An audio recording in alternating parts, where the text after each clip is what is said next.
Was versteht man unter Kamin? In diesem Video befassen wir uns mit dem Begriff Kamin des Verdampfers.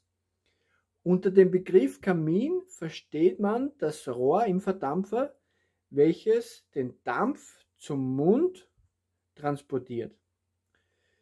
Der Name Kamin ist der Bauart geschuldet, da dieser stark an einen Rauchfang erinnert, bei dem eben Qualm abziehen kann.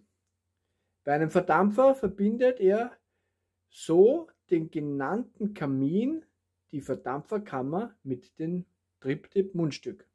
Dies bedeutet, der Kamin ist ein Röhrchen, das sich als Verbindung zwischen der besagten Glocke, also der Verdampferkammer, und dem Mundstück befindet. Schauen wir uns das einmal im Detail an. Wenn wir uns hier so einen ganz herkömmlichen Verdampfer hernehmen, sehen wir, da unten beginnt die Verdampfung und dieses Rohr, das noch zum Mundstück raufführt, ist der Kamin.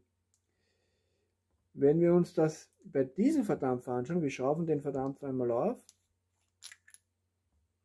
und sehen, hier unten findet die Verdampfung statt, und wenn wir den Verdampferkopf mal abschrauben, sehen wir, dass dieses Rohr bis zum Triptip-Mundstück raufführt, und eben dieses Rohr hier wird Kamin genannt. In der Regel befindet sich hier eine Dichtung, die den Kamin zum Verdampferkopf abdichtet. Jetzt ist er weg, aber der dichtet den Kamin mit dem Verdampferkopf ab und führt anschließend rauf zum Triptip, zum Mundstück. Mehr gibt es auch dazu nichts zu sagen. Ja.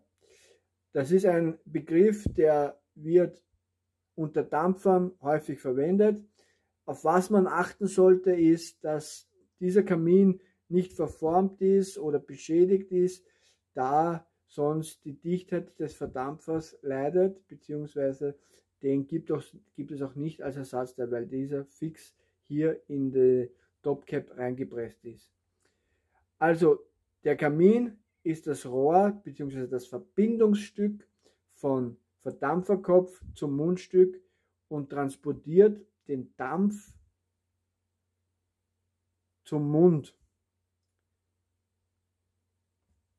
Ich hoffe, das Video hat euch gefallen und bis zum nächsten Mal.